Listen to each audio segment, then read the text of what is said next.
You woke up this morning and lay there for a while. Not because you were still tired in the way you understand tired, but because your whole body felt like it had been filled with wet sand overnight, not sore, not sick, just heavy.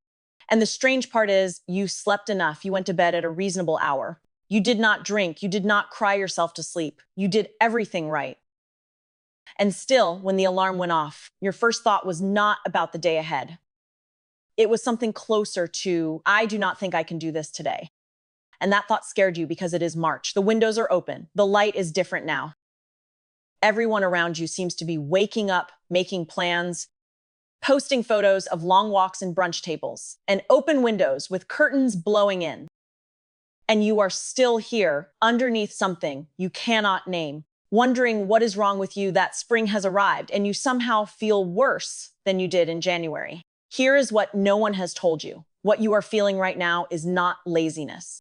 It is not depression. It is not a flaw in your character or a sign that you are falling behind. What is happening inside your body at this exact moment in the calendar year is one of the most physically demanding transitions your nervous system will make all year. And it has no name. No one warned you about it. No doctor will bring it up. There is no diagnosis code for it, but it is real. It is biological. And understanding what it is might be the single most important thing you hear this week. Most people, if they think about seasonal changes and the body at all, think about winter, seasonal depression, low light, low energy. That part of the story has been told 100 times. But what almost no one talks about is what happens to your body when winter ends. Not summer, not the easy, golden version of yourself you imagine when you think about warm weather. The in-between, the weeks between late February and mid-April, when the light is changing faster than at any other point in the year, and your internal systems are trying to catch up. You have been told your whole life that spring is when things get better. That is the cultural story. And it is so deeply embedded that when your body tells you a different story, you do not believe your body. You believe the culture, and then you add a second weight on top of the first, because now you are not just exhausted. You are exhausted and ashamed of being exhausted in the one season when you are supposedly allowed to feel alive again. But your body is not broken. It is doing something enormous right now, something invisible and expensive. Your nervous system does not have an on-off switch between seasons. It has something more like a gradual recalibration, a process that researchers who study circadian biology describe as a system-wide phase shift, where the timing of nearly every hormonal rhythm in your body has to be rewritten to match a new light environment. And that rewrite does not happen overnight. It takes weeks, and it costs energy that your conscious mind never accounts for. Here is what is actually happening beneath the surface. During the winter months, your body operates in what you could think of as a biological conservation mode. Your sympathetic nervous system, the branch that governs alertness, arousal, and that feeling of being switched on runs at a measurably higher baseline in winter. A study from Penn State measured muscle sympathetic nerve activity across seasons in 60 healthy adults and found that resting sympathetic firing was significantly elevated in winter compared to every other season. Winter values averaged 21 bursts per minute. Summer averaged 13.5. That is not a small difference. That is your nervous system running over 50% hotter in winter than in summer, month after month without you ever consciously registering it. And here's the part that matters for you right now. When winter ends, that heightened state does not just switch off. Your nervous system has to power down from a sustained high alert mode. And powering down is not passive. It is an active, effortful process. Your body has to dismantle a set of internal settings that kept you functional through months of cold and darkness. And it has to rebuild a different configuration for a world that suddenly has 14 hours of light instead of 10. At the center of this recalibration is cortisol, often reduced to the label of stress hormone. But that label misses what cortisol actually does. Cortisol is your body's resource allocation system. It decides where energy goes when you feel alert, how your immune system behaves, how your metabolism runs. And cortisol does not stay flat across the year. A 12-month tracking study of salivary cortisol in healthy working adults found that cortisol concentrations were highest in February, March, and April. Not in the darkest months, not in the dead of winter, in the transition. The bridge between seasons, That means right now, as you are hearing this, your cortisol is likely running at or near its annual peak. Your body's primary stress and energy regulation hormone is working harder right now than it will at any other point this year. And if you zoom out even further, the picture gets more striking. One of the largest studies ever conducted on human hormone seasonality analyzed medical records spanning 46 million person years across 15 years in a single national database. What they found was that cortisol, along with hormones governing growth, metabolism, and reproduction, all peak in the winter to spring window, not one hormone, all of them together, in a coordinated surge that the researchers described as a possible physiological peak season for basic biological functions. Think about what that means for your body right now. This is not a time of winding down. This is a time of maximum hormonal output. Your endocrine system is running a coordinated sprint across multiple axes simultaneously. And you are asking yourself why you are tired. And if this is putting words to something you have felt but could not explain, you are not the only one. Hit like so. This reaches someone else who needs to hear it. There is something else happening at the same time, something that connects to how you experience the day at its most basic level. Your cortisol rhythm is not just elevated in spring, its timing is physically shifting.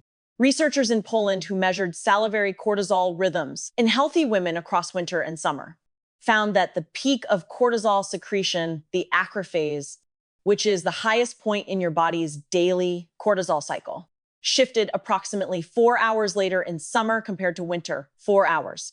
That is not a subtle drift. That is your body's primary alertness signal, arriving at a meaningfully different time of day. And that shift does not happen all at once in June. It happens gradually across the spring transition, which means right now your cortisol peak is in the process of sliding later. Your body is literally rewriting the schedule of when you feel most awake. And during the rewrite, the signal is blurry. Some mornings it arrives too early, some mornings too late, some mornings it barely arrives at all. This is why the tiredness feels different from winter fatigue. In winter, you were tired in a way that made sense. Short days, cold air, heavy blankets. That tiredness had a logic you could accept. But this tiredness has no logic. The sun is out, the temperature is softer, and yet you feel like you are wading through something thick and invisible. That is because the tiredness is not coming from the outside. It is coming from the recalibration itself. Your internal timing system is mid-update, and you are trying to run your life on a clock that is temporarily out of sync with itself. I want to pause here and say something clearly. If what you are experiencing goes beyond tiredness, if you cannot get out of bed for days, if you have lost interest in everything, if the weight you feel is accompanied by thoughts of not wanting to be here at all, that is not what I am describing. That is something that deserves real support from someone who can sit with you and help you carry it.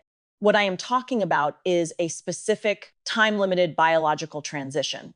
And it does not erase the reality that some people are going through something much deeper right now. If that is you, please do not use this as a reason to dismiss what you are feeling. Reach out to someone. This is not a substitute for professional help. But for the rest of you, the ones who are mostly okay but just feel inexplicably heavy right now, there is a name for what is happening. I call it the seasonal recalibration load. It is the total energy cost of your nervous system, your endocrine system, and your circadian timing system all being rewritten at the same time. In response to the fastest rate of light change your body will encounter all year. It is not a disorder. It is not a syndrome. A study published just this month actually found that when researchers tracked the same people repeatedly across an entire year, there was no measurable seasonal spike in subjective fatigue during spring. And that finding does not contradict what I am saying. It confirms it. Because the exhaustion is not in how tired you report feeling when someone asks. It is in how much invisible work your body is doing underneath your awareness. The hormonal data shows the load is real. The fact that it does not always surface as something you can articulate on a survey is exactly what makes it so disorienting. You cannot point to it. You cannot see it, but your body is spending resources at a rate that leaves less available for everything else. And then there is the cruelty that no one talks about, the social one, the one that actually makes the biological transition harder to recover from. Because while your body is mid-recalibration, the world around you is sending a very specific message. Spring is here, time to bloom, time to plan, time to be outside and social and productive and alive. And if you are not matching that energy, the culture does not say your body is recalibrating. The culture says something is wrong with you. So you force yourself to say yes to plans. You open your laptop and stare at the screen and try to generate output at the same pace you managed in February, when your cortisol was screaming and your sympathetic system was firing on all cylinders. And when you cannot match that pace, you do not think, oh, my nervous system is downshifting from winter mode. You think, why am I like this? That thought, that question, is the actual weight. The biology would resolve itself in a few weeks without your help.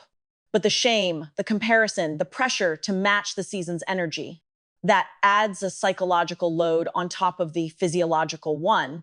And the combination is what makes rest feel like it is not working. Because you rest your body, but you do not rest your expectations. You lie down for an afternoon nap and then get up and check whether you feel better yet. And when you do not, you feel worse than before you lay down. Not because the rest failed, but because you measured the rest against a standard it was never going to meet in the middle of a systemic recalibration. And I need to say this gently, but clearly, if you keep treating this transition the way you have been, pushing through it, comparing yourself to everyone else's spring, waiting for the rest to fix it, you will make the recovery slower, not because you are doing something wrong, but because the nervous system cannot power down while you are still telling it that it needs to perform. It is like trying to install a software update while running 6 programs at full speed. The update either fails or takes 3 times as long. What your body actually needs right now is not more rest. It is a different kind of permission. The first piece of that permission is what I would call a recalibration window. Instead of waiting to feel better and then acting, you act as if the recalibration is already in progress. Because it is, and you adjust your expectations to match. For the next 2 to 3 weeks, you consciously lower your performance baseline by about 20%, not because you are being lazy, because your body is allocating energy toward an invisible project, and honoring that project means leaving it enough resources to finish. The completion signal is simple. When you start waking up and the heaviness is gone without you having to talk yourself out of it. The update is installed. The second piece is morning light timing. This one is not about mood or motivation. It is mechanical. Your cortisol acrophase is mid-shift right now, drifting later. The single most powerful external cue that anchors that drift and speeds up the resynchronization is bright natural light in the first 60 to 90 minutes after waking, not through a window, outside. Even 10 minutes recalibrates the signal faster than any supplement or sleep trick. You are not doing this to feel better in the moment. You are doing this to give your circadian system the data it needs to finish the transition. The third piece is the one that might matter most, and it has nothing to do with biology. It is this: stop comparing your March to everyone else's March. The person posting springtime photos with a huge smile may have a nervous system that recalibrated 2 weeks before yours. Or they may be performing the season for an audience, or their biology may simply run on a different schedule. None of that has anything to do with you. Your body is on its own timeline, running its own update. And the kindest thing you can do right now is stop asking it to be done already. You are not behind, you are in transition. And transition is not failure. It is what happens between one version of normal and the next.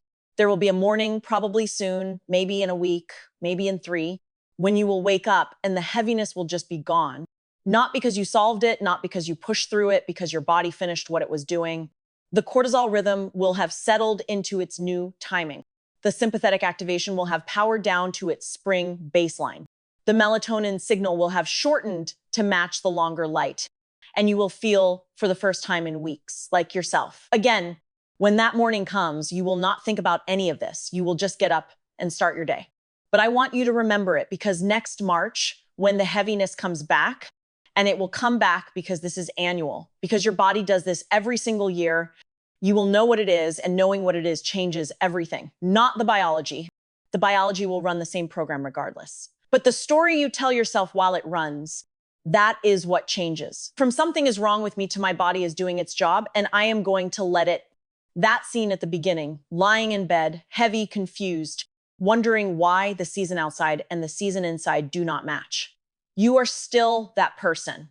But now when you lie there, This is not brokenness. This is the cost of transition.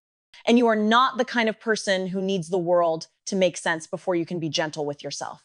Someone in your life is lying in that same bed right now, feeling that same weight, telling themselves the same story about being broken. They do not have the words for it yet. You do now. Maybe it is worth passing them along.